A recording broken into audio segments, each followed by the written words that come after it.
Today we are going to study lab number 3. The title of this lab is to analyze the sinusoidal steady state response of capacitor and inductor. There are three objectives of this lab. First, understanding the behavior of capacitor and inductor under the time varying signal. Second, experimental verification of capacitor and inductor impedance expression. Third, understanding the physical meaning of the mathematical expression of impedance of capacitor and inductors. I will begin with the introduction. Phasor analysis is a useful tool to analyze the sinusoidal steady-state behavior of circuits containing capacitor and inductor. In phasor analysis, the information about the frequency of the applied signal is suppressed and only the magnitude and phase are analyzed. This makes sense as the linear circuits, that is the circuits containing resistor, capacitors and inductor, can only affect the magnitude and phase of the input signal, and the frequency of the sinusoidal remains same throughout the circuit. In phasor domain, all the passive elements, that is resistance, inductance and capacitance, are converted into their respective impedance, which is denoted by Z. All the impedance in phasor domain follow this simple expression given here. Here V and I are complex values of voltage and current. The impedance Z is a complex number defined as the ratio between the voltage and current in phasor domain. Since all the elements obey this form of Ohm law in phasor domain, hence all the techniques of resistive circuits analysis are valid for all resistance, inductance and capacitive circuits in phasor domain. What is impedance? The combined effect of opposition to the change in current and opposition to the flow of current is known as impedance. The impedance of a resistor is purely real, whereas the impedance of capacitor and inductor are purely imaginary. The equivalent impedance of a network of RLC components is a complex number. The real part of the impedance is called resistance and the imaginary part is called reactance. This is the expression of impedance. Here R is the resistance and X represent the reactance. This table shows the impedance of various components, which is resistor, capacitor and inductor. The impedance of resistor is R. Here in resistor, the resistance is equal to R while reactance is equal to 0. In capacitor, the impedance is equal to minus J over omega C. Here in capacitor, resistance is equal to 0. So we can say real part is equal to 0 and the reactance is equal to 1 over omega C, which is the imaginary part. Similarly, in inductance, the impedance is equal to J omega L. Here in inductance, the real part is 0 and the imaginary part, which is reactance, is equal to omega L. Here omega is the frequency of the sinusoidal signal in radian per second. This is the impedance relationship of the capacitor, which is equivalent to minus J over omega C. There are two important inferences that can be drawn from the impedance relationship. First, the impedance is inversely proportional to the applied frequency. Hence, the capacitor behave as a short circuit for high frequency and it behave open for the lower frequency. So you can say when you apply a DC signal, as you know that DC source has 0 frequency, so the capacitor will behave as an open circuit for a DC source, and when you apply a sinusoidal signal at lower frequency, it will act as an open circuit, and when you move towards the higher frequency, it will move towards the short circuit. Second point is the minus J in the relationship described that phasor voltage and current of a capacitor are at a phase angle of minus 90 degree from each other. It means that in capacitor the current leads the voltage by an angle of 90 degree, or you can also say that voltage lags current by an angle of 90 degree. This is the impedance relationship of the inductor, which is equivalent to J omega L. Again, there are two important inferences that can be drawn from the impedance relationship. First, the impedance is directly proportional to the applied frequency. Hence, we can say the inductor behave as an open circuit for the higher frequency and behave short for the lower frequency. So when you apply a DC source, the inductor will behave short for the DC source, and when you apply a sinusoidal signal with a high frequency, it will behave as an open circuit. The next thing is the minus J in the relationship describe the phasor voltage and current of an inductor are at a phase angle of 90 degree from each other, which mean in inductor the voltage leads the current by an angle of 90 degree, or you can also say in inductor the current lags by an angle of 90 degree. This is the expression that you have to remember in order to identify that either in capacitor or inductor either current lead or voltage lead. Here C represents the capacitance and L represents the inductance. In capacitance the current lead and voltage lag. Similarly in inductance the voltage lead and current lag.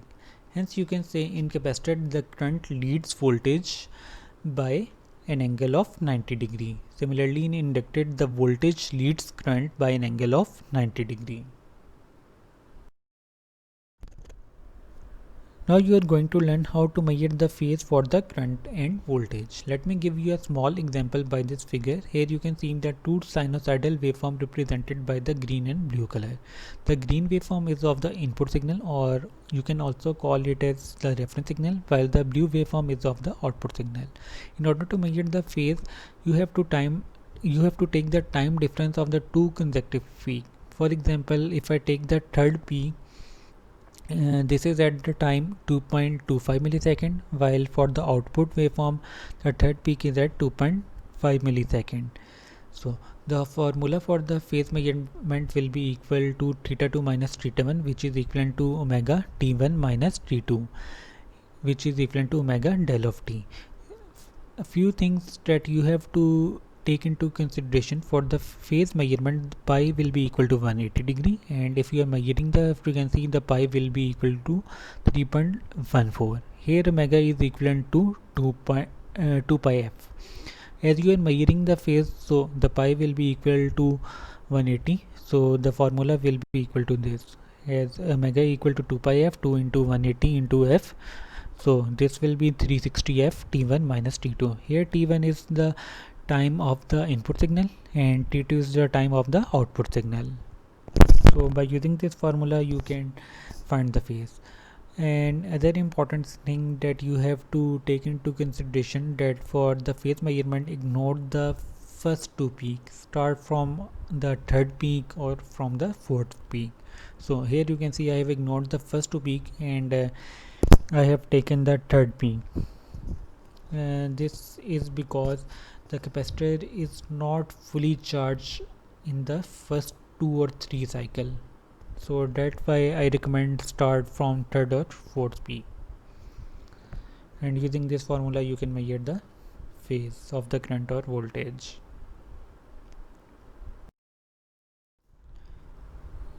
Now we will discuss the lab tasks. First you have to do the pre-lab tasks. In the pre-lab task number 1, you have to implement this circuit on the LT-Spice. Here this voltage source is a sinusoidal source or a AC source. You have to implement this circuit and simulate it for 10 different frequencies of your own choice in the range of 0 to 10 kilohertz. Here I have given few frequencies that you have to use in your simulation. For each simulation you have to determine the phasor magnitude and the phase of capacitor voltage and current. Here Vc is the output voltage or the capacitor voltage, Ic is the magnitude of the capacitor current, theta Vc is the phase of the capacitor voltage, theta Ic is the phase of the capacitor current. Theta Vc minus theta Ic is the phase difference between the capacitor voltage and current. Basically this will be equal to minus 90 degree. As in capacitor the current leads voltage by an angle of 90 degree and voltage lags current by an angle of 90. So minus 90 shows that voltage lags current by an angle of 90 degree. So this is the table you have to fill for 10 different frequencies given in your manual. Let me give you a small demonstration for the pre-lab task number 1. So I will build the circuit here first. I am placing the resistor. You have to take care of the direction of the resistor.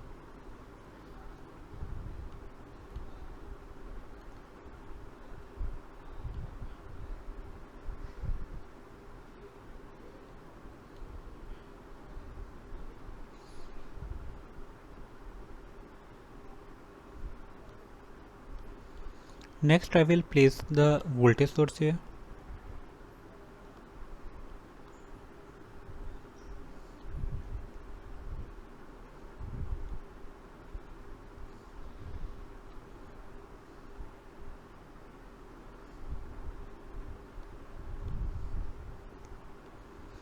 You have to ground the circuit. As your voltage source is your sinusoidal wave, so you have to convert it to sine wave. So double click or go to advanced. You have to select the sine. Here you can see different parameter. Only you have to set the amplitude, which we have to set to 5 volt. Amplitude equal to 5 means the signal will be of 10 volt peak to peak. Its peak value will be equal to 5. I am setting the frequency, for example, to 1 kilohertz and phase to 0. The phase of the reference signal is 0. Okay, here you can see that I have set the signal. Next I will run the simulation. I will give the stop time to 10 millisecond. You have to adjust it according to yourself.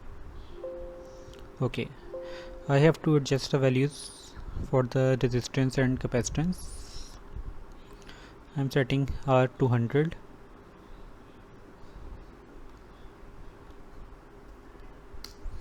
and capacitance to 2.2 microfarad.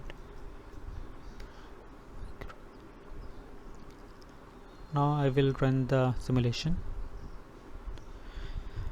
and you have to find the magnitude of capacitor voltage and capacitor current. So I have run the VI. If I have to find the capacitor voltage, I will use the probe, or you can add the voltage by using the trace option. Here you can see this is the output of the capacitor voltage. If I place the cursor here you can see that the output voltage is equivalent to 2.92 volt. Similarly, if you have to find the current of the capacitor, you can see its value is equal to 40.43 milliampere. This is how you have to find the magnitude of capacitor voltage and capacitor current. Don't take the first 3 peaks or first 2 peaks. As you can see here, the capacitor is not fully charged, so we are not getting the complete voltage. So I will suggest take the third peak, fourth peak, or onward any peak. Also, you have to notice, if I change the stop time, currently I have set it to 10 milliampere and you have the whole response. If I set it to very small, for example 1 milli, you won't have the complete graph. Here you can see this is incomplete graph, so you have to adjust it according to yourself, like 10 milli.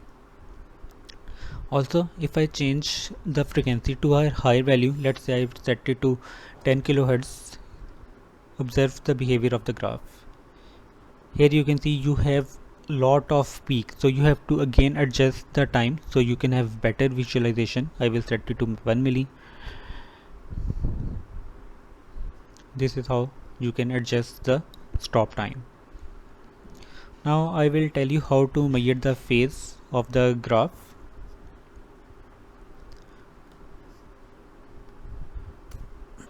I am again setting the frequency to 1 kilohertz. Okay, first I will measure the voltage phase. So I will plot one of the reference signal and other is the output voltage of the capacitor, as we have to measure the capacitor voltage phase. So I will adjust the time.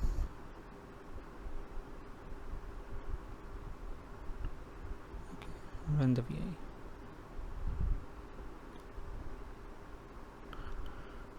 It milli.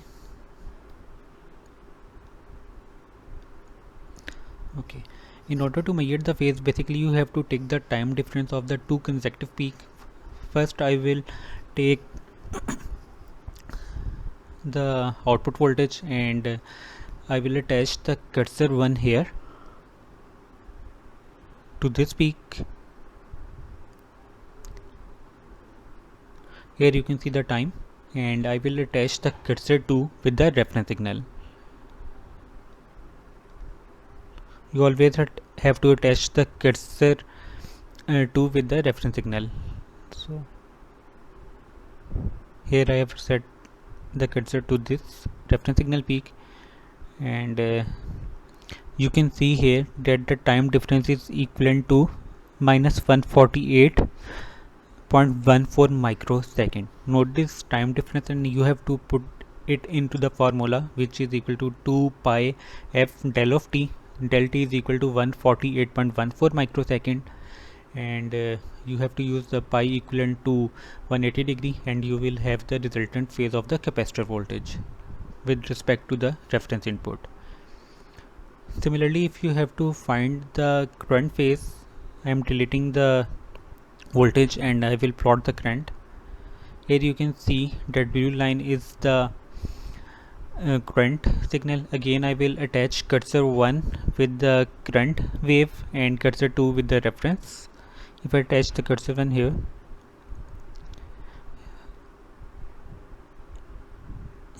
I have attached cursor 1 here. Here you can see the time difference is equal to 104.23 microsecond. Again, use this value in your calculation and you have to find the phase of the capacitor current. As you know that the phase difference between the capacitor voltage and current is minus 90 degree. Minus 90 shows that voltage lags current.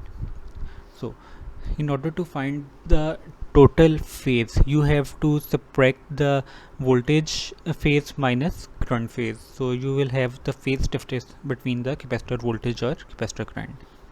I will show you in the calculations. This is how you perform the simulation. Similarly, you have to perform it for 10 different values that I have given in your video.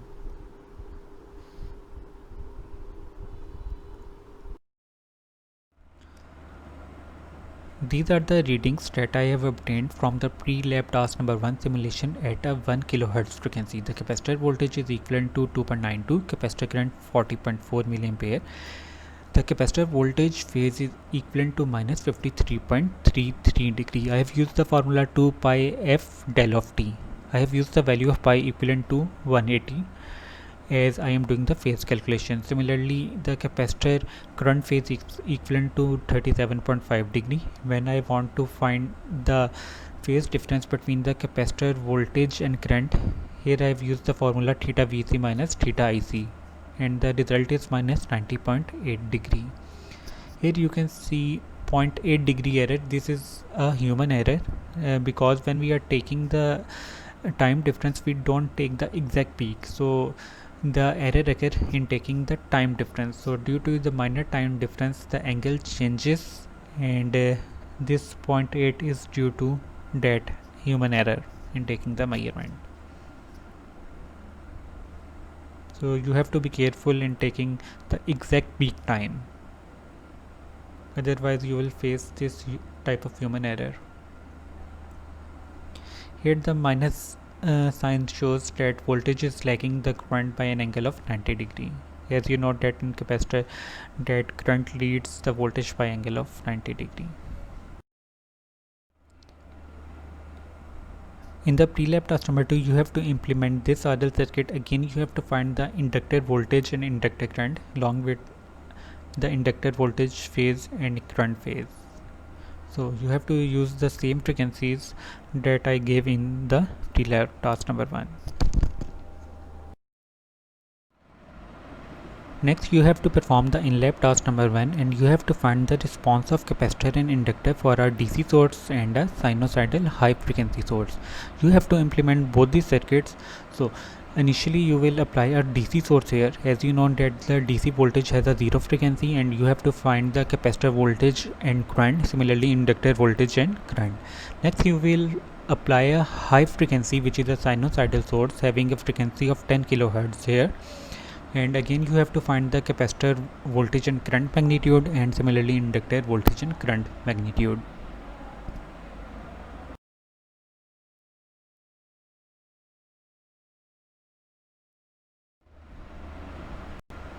In lab task number 2, again you have to implement this RC circuit, and you have to apply a sinusoidal signal of 5 volt peak, which will be equivalent to 10 volt peak to peak here. Use the frequencies given in your manual, and you have to find the capacitor voltage and current magnitude and phase. First you have to find it experimentally using the software. As you know that I simulated the 1 kHz frequency and the voltage was equal to 2.92 and angle was minus 53.33 degrees. Similarly for the capacitor current it was equivalent to 40.4 milliampere, angle 37.5 degree.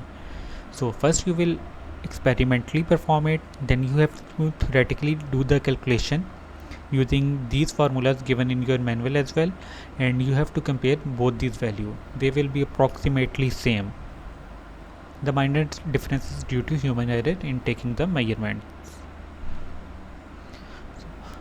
So do the simulation for the given frequencies in your manual and find the capacitor voltage and current magnitude and phase. See the lab manual for the post-lab tasks. Do all the necessary calculation and fill your manual with your readings and simulation. This is all for the lab. Thank you.